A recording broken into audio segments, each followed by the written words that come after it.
हम देखते हैं कि विश बोल रहा होता है क्योगा अपने आप को एलाइट पावर का यूज करने से रोक रहा है, लेकिन क्यों? तभी इसी पे बीरस बोलता है, क्या आखिर तुमने क्या कहा? वो वाकई में ही ऐसा कर रहा है, लेकिन आखिर क्यों? ये तो साफ साफ बेवकूफी है। वो उसके हाथों से मारा जाएगा। क्या तुम उसके हाथों से मरना चाहते हो बेवकूफ? अपनी ताकत का इस्तेमाल करो, तुम उसे ऐसे बिल्कुल भी नहीं हरा सकते। जैसे ये बात बीरस बोलता है, हम देखते हैं कि बोमार उसकी बातों को सुन लेता है और उससे कहता है, क्या कहा तुमने? तुम चाहते हो कि ये अपनी ताकत का इस्तेमाल करे तो ये मुझे हरा सकता है? तुमने ये सोचा भी कैसे? और तभी हम देखते हैं बोमार एकदम से बीरस के पास पहुंच जाता है। इस पे विश कहता है, तुम एक सुप्रीम एंजल हो तो तुम भला मार्जिन गॉड का साथ क्यों दे रहे हो?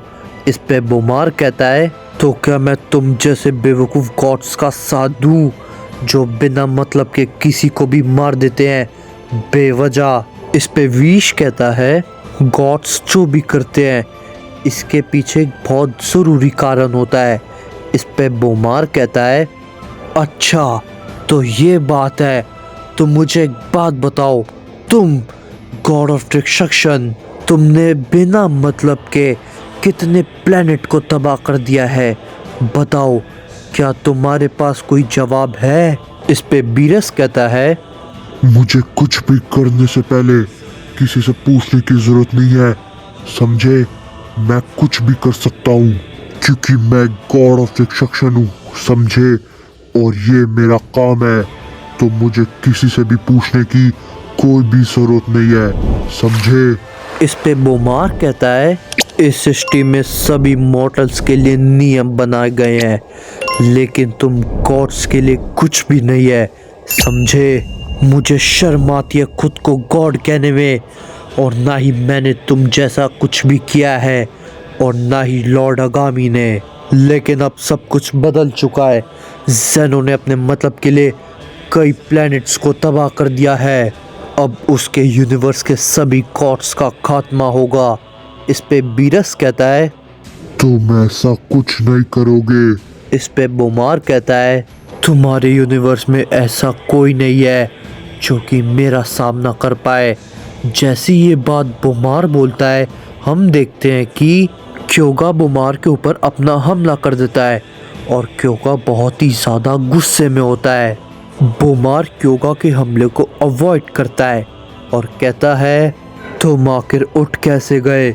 मुझे तो लगा था कि तुम्हारे अंदर जान बिल्कुल भी नहीं बची है। इस पे आगामी भी कहता है, बोमार, लड़ाई पे से अपना ध्यान बिल्कुल भी मत हटाओ, ध्यान रहे वो कहीं तुम्हारे ऊपर भारी ना पड़ जाए। इस पे बोमार कहता है, नहीं माय लॉर्ड, ऐसा तो कुछ भी नहीं होने वाला, आप चिंता मत कीजिए, मैं सब कुछ संभाल लूँगा। आपको मेरी इस लड़ाई में बहुत ही ज़्यादा मज़ा आने वाला है। ये बात को कहने के बाद क्योगा फिर से बोमार के ऊपर अपना हमला करता है। क्योगा पहले के मुकाबले काफ़ी तेज़ होता है। बोमार क्योगा के हमले को डॉज करते वक्त समझ जाता है कि क्योगा पहले से बदल चुका है। क्योगा के अंदर जो बदलाव होते हैं वो आगामी को भी दिख जाता है। तभी इसी पे आगामी बोलता है, क्या बात है सैयन, मैं देख रहा हूँ ये सैयन बाकियों की तरह बिल्कुल भी नहीं है, लेकिन ये बदलाव आखिर कैसे? बोमार अपना हमला वापस से क्योगा के ऊपर करता है, लेकिन हम देखते हैं कि क्योगा उसके हमले को डॉज कर लेता है। ये देख के बोमार काफ़ी हैरान हो जाता है और कहता है, ये क्या हो रहा है?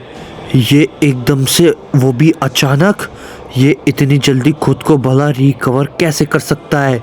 ये नामुमकिन है, इसमें कुछ तो अलग है।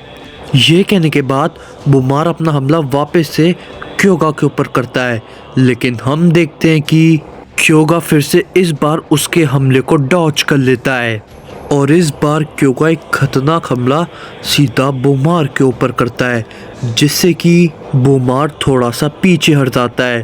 तभी इसी पे आगामी भी कहता है, लगता है बुमार को थोड़ी सी दिक्कत होने वाली है, लेकिन ये काफ़ी लाजवाब है।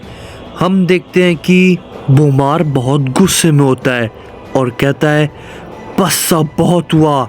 ये कहने के बाद हम देखते हैं कि बुमार अपना हमला लगातार क्योगा के ऊपर करने लगता है। क्योगा भी लगातार बुमार के ऊपर अपना हमला करने लगता है। इसके बाद हमें दिखाया जाता है कि वेजिटा रास्क से फाइट कर रहा होता है और वो लगातार रास्क से पिटते जा रहा होता है। तभी इसी पे रास्क कहता है क्या हुआ सैयन? अभी तो तुम बहुत बड़ी बड़ी बातें कर रहे थे और बहुत ताकतवर बन रहे थे, और अब तुम कुछ भी नहीं कर पा रहे हो।